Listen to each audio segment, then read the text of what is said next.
Well, hello and welcome to FC Cymru. Welcome to our private yacht in the middle of Budapest. And look at that view! It's amazing. We are parked in just the right place. And you join us for an FC Cymru Wales away double-header special. That's a long thing to say. It is. So basically we're going to take you all the way from Croatia right the way through to here in Budapest. This is the day after the Wales-Hungary game. So obviously we kind of know what the score is. We know what's happened over the last week. But listen, if you came on Wales away and the football was the be-all and end-all, you probably wouldn't do it because there is so much that goes on behind the scenes at Wales away. Indeed there is. So we're going to take you straight through the entire saga from Croatia to Budapest. We've got wonderful fans games, we've got magnificent Wales away culture, and there is some sort of football in there as well somewhere. There certainly is. Basically, this is our love letter to the Red Wall.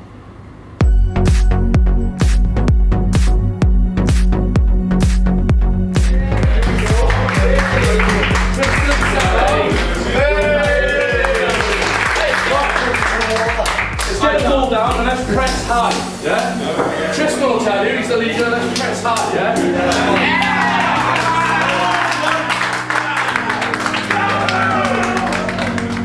Tristan, I understand you've come further than most Wales away fans for this game.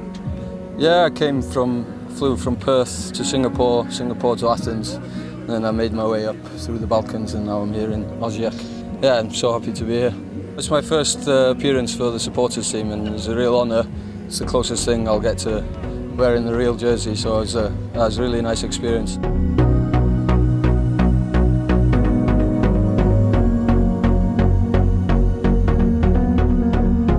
What does it mean to, with that on your shirt then, what does it mean to you when you actually... To me, I've been playing since I was about 14 or 15. It's just about getting together with the lads. Like, it's nice to know that there's 15, 20 boys that you can just get together with, have a game of football and just have a laugh with. Like, and you know that they play as fans around for us, and it's brilliant, isn't it? So, yeah, just loving it. Is this the hottest you've ever played in? It's up there with Cyprus away, I'll tell you that. But we played Cyprus in the evening, so it wasn't too bad, but today was just another level, to be fair.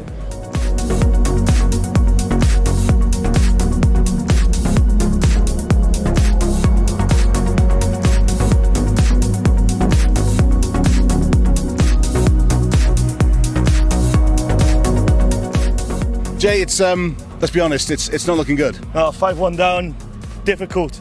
35 degrees out there. You can't be doing a running. They're just keeping the ball a lot better than us.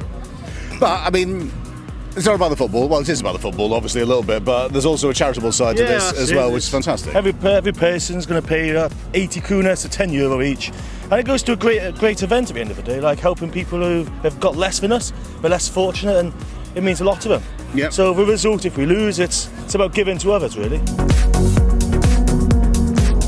I think it brings out the best of communities, and raising money for a local charity and local children, it's the least we can do. The welcome we've had in Croatia has been great, so it's really nice to put something back, I guess. Have you got a fans game highlight? Have you got one? Ukraine away. We were 3-0 down against ex-professionals, and then to make it 3-3 and win on penalties. It's great honour to play there. The hospitality there, incredible. The free spread, buffet food, alcohol after. Just can't fault the place really. That was definitely the best one. I'm here with the architect, the man with the plan, the coach who's put all this together, David Gorman, Dog as we know him. What is this game really about though, to you? What is it actually for? It's all about raising money for the charity, for orphanage, and for the young children who are, disadvantaged, have less money than us. So it's all about charity. It's about football friendship, and football friendship is amazing, We love the Croatian guys, I think love us now.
quite positive, but all in all, I thought Abdul came on, played amazing. First half was a bit shemedig, but yeah, all in all, I feel okay about it. Yeah, we had opportunities that maybe we could have taken, but we're proud of them anyway. I mean, the nature of the goal was a bit disappointing. I mean, it looked like Hennessy could have come for it, but I mean, after they went 2-0 up, we seemed to get a reaction, especially with the substitutes. We were close, we got one back, we pushed in the last 10-15, you could see, well, both sets of teams were out on their feet at the end, but you know, they despite getting the victory, I think they knew they were in for a real tough game today. I mean, it was difficult for us stood in the stand because it was so hot, so I can't think what it was like for them, to be fair. We wanted to have a lot more of the ball than we actually did, and against a good team, when they're keeping it in this heat, it's hard to get near them, and sort of changes the way you press, because obviously you can't press in that heat for 90 minutes. Tell me what you saw from where you were. Dybrook's on the edge of the area, he shifts it to the right foot, he hits it into the air, and it's in from an own goal from someone's head. And your view of it? Totally missed it. Where were you? In the stands, wasn't looking. It was a deflection, it took it past the keeper, but it's a shot on target. If you don't shoot, you don't score, do you? I was in the toilet.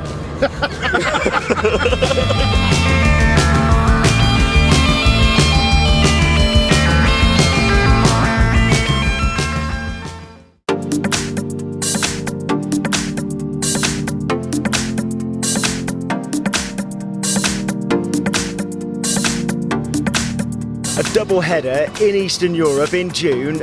This must have taken an incredible amount of organisation from your point of view. Well, pre-planning is the most important part of our job, really. And we came on a pre-visit about 6 weeks ago with the FAW and the police security and things. And we went through everything with the Croatian authorities, then the Hungarian authorities, with our British embassy in both places. And then we produced a booklet then. And we put as much information as we can inside there, but we also put it online as well. But more importantly, we put it on social media. Tell us a little bit why this is important, and when people get it through in their packs, why they should have a good old read of it. Yeah, because basically it's the Home Office information in there which is most important. If they lose their passport, if somebody gets lost or killed, worst case scenario, there's things to do in there, protocol that they need to follow, and that's in there. And it's not sort of things you want to read really, but it's inside the book, and we try to put it in with loads of pictures and other stuff about where the pubs are. But the real information is the passport information and what you do if you get lost or if you end up in jail or in hospital. So that's the real information, but there are other stuff which you put in to make it not boring, you know. I was going to away games, and you know, these booklets are so useful and really informative. The only problem, with no disrespect, but they weren't professionally designed, so they didn't look that great. And as a designer myself, I was wanting to help out and just to give it a bit more professional feel, you know. So I approached the Corky, and yeah, I've been designing ever since. So this is my 8th, I think, booklet now, and it's just really cool. You've got involved with it doing the bilingual translations, right? And that was such an important thing for Corky to have involved. Yeah, fair play to Corky. You know, the FAW themselves have been very progressive in terms of promoting the Welsh language and doing everything bilingually for a few years. You know, they're to be commended about that. As Welsh fans, we're a community of bilingual people. Yeah? Some of us are Welsh speaking, some of us are English speaking. So it's good that the FSF guide is so important. You know, it's such a valuable asset, and so that reflects the fan base. You know, if that's bilingual, it reflects who we are as a group of fans. So, you know, I think that's why it's important that it's bilingual. Do you enjoy doing it, mate? Well, I've been doing it for 20 years, and I've been doing fan activity for like 30 years. So, yeah, so I do enjoy it. Like, I mean, it's not so bad because there's not too many games. There's lots of breaks in between, so that booklet might take me 3 months to do. Because I'm slow, you know, not the best on computer. All right, talk me through your game day. What's it like for SFA? You know, what do you guys do? Yeah, we'll wander around the city. We'll try and find out. We used to make a base at one time, but that means people got to get to you. With there being 3 of us on duty, we'll tend to wander around and find out where the hot spots are, try and show our face. But we keep one person all the time on the phone and on the internet, because a lot of our stuff comes through social media, so you need to keep an eye on that all the time. And then we'll go to the ground 3 hours before kick-off then, and we'll supervise the gate area with the stewards and make sure that people are not getting abused, because we got to watch it. I know you get some Welsh fans a bit drunk, but you got to watch that the home people are treating them properly as well. So we try to keep an eye on that, and we report it all back to the home office then when we go home. What have happened? How we was treated.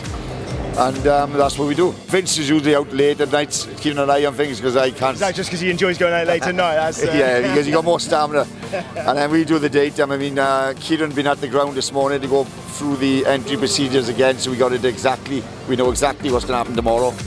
So he'll report back on there, and then we'll try and get that out this afternoon now on social media. And has this been a successful trip? Very successful. You know, we've had no reports of any arrests. We've had a couple of minor incidents, but fantastic. Our fans are always fantastic. I got to be honest. You know, I see these things happening with other teams, and it's annoying. You know, because we've made very welcome you, and you know, you got to respect people's countries, and I think our fans do that.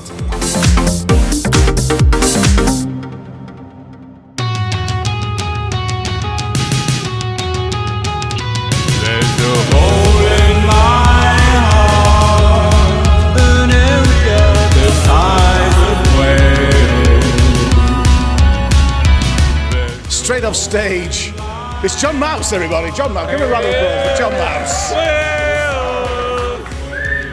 We're in Budapest. You just played Budapest. I mean, How does that feel? Genuinely, that was the best gig I've played. Amazing, like unbelievable.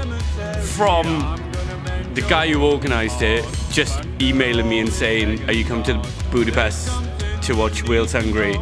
to this unbelievable gig, like, where everybody was just going for it. It was amazing. It really was, yeah. I mean, the energy, the energy in the room was fantastic. Oh yeah, brilliant. Well, we can't ask for more, we will.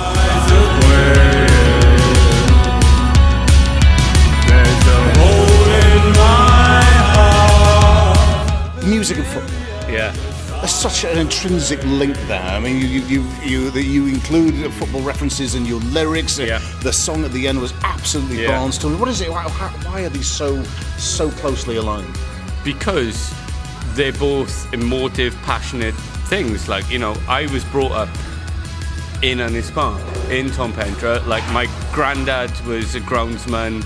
He made the tea. So I was brought up there in a club, listening to music and watching football. Do you think football and music are quintessentially perfect? I can't imagine one without the other. Wel, dyna sy'n digwydd, mae fatha cymuned, mewn un ffordd yn dweud fatha Wales Away kind of community. A mae pawb licio music, pawb licio football. Dwi'n mysio, nath pwysig i trefnu o'i gyd, a mae'r boi Laszlo yma. Mae o jyst i kind of ffeindio super furry animals, a jyst i fatha mynd yn obsessed efo diwylliant music Cymraeg. Football and music, both, it's about communication and connection, yeah? So the team communicates with the fans, and in the last, 6, 7, 8 years with the Welsh football team, there's been that connection. And that's what you try and do in music. You try and communicate with your audience.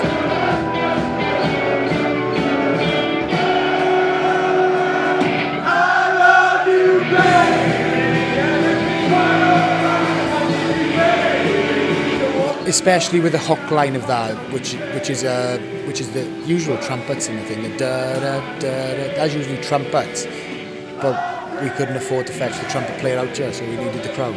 So it's just something they can get involved in, and they feel a part of us.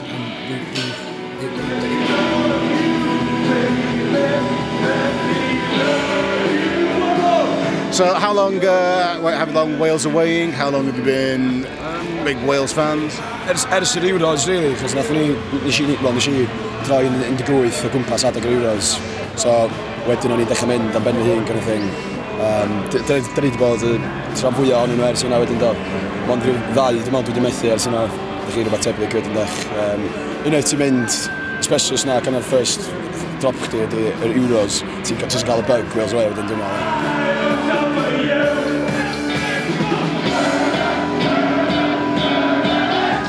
A simple question. A Hungarian who fell in love with Welsh music. How did that happen? Yeah, that's me. Yeah. When I went to the library to borrow some Soundgarden CDs, albums, and I went there, it wasn't there. So I skipped to the next artist, it was the Super Furry Animals. And I was like, oh yeah, I saw them in MTV. Yeah, pretty good. Let's give it a try. And at home, it was the Rings Around the World album. I listened to them and Was this only made you love Welsh music more then? With the energy and the fans tonight? Would you support Wales? Yeah, sure. Are you supporting Wales tomorrow? Yeah, sorry. Hopefully. Are you Sorry about that. You're going to support Wales tomorrow? Really? I try to. And that is the power of music. Unbelievable. What a night. Thanks for coming. Thanks for being here. It was perfect. Yes. It was perfect, wasn't it? Yeah. What a night. What a day tomorrow.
I think it was a very good performance, to be honest. We didn't give a good account of ourselves. We didn't play the way we know we can, and I'm sure I'm like every other fan out there. That's not how we want to see Wales play football, and we can do a lot better.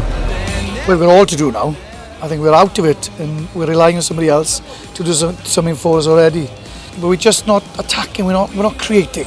I think we did create, but we just didn't finish. 3 years ago, those goals would have gone in, but today they weren't going in, and something was against us. Yeah, I think after any loss you're always disappointed. It's a tough one to take, but we know what we got to do now and win every game, so that's what we got to do. If there's one thing about this squad that we know is, we won't just accept the position we're in. We're always looking to do better, and we'll look forward to that. Chances of qualifying? Very slim at the moment. Very slim. We just got to win everything and hope for the best, but it doesn't look good at the moment. Look, now it's about sticking together as a country. We can't afford to be nitpicking at if it's the right person, if it's the right player to play, and we're all accountable tonight, and there's no point in pointing fingers. Now it's about turning it around. We were the best of friends, and now we're just two young men, and maybe we could just pretend that we are friends. We are friends. So it wasn't the ending that we were hoping for, or indeed had planned for? No. So when we storyboarded this, we kind of didn't really storyboard for that ending. But you know what? It doesn't matter. We go again. August, the women get going in their Euro qualifying. September, it's Azerbaijan at home. Gigsy's boys back in action. And go get your tickets. And Wales away is much more than just football and points on the board. So many memories. A highlight for you? Highlight for me, John Mouse gig, watching the Ron the boys bouncing all over the stage, Tom Pentra shirts, the whole caboodle. You? I think your inept goalkeeping skills. Really enjoyed that. It was a good moment for me. Did you? My back's still hurting from picking the ball out of the net. I think that's a good moment to leave on. I think that's it. So we can wrap this one up. Thank you for watching FC Cymru as ever. You make this happen with us, and our social media details, if you want to get in touch, are across the bottom of the screen. But from us, from the middle of Budapest, ta-da!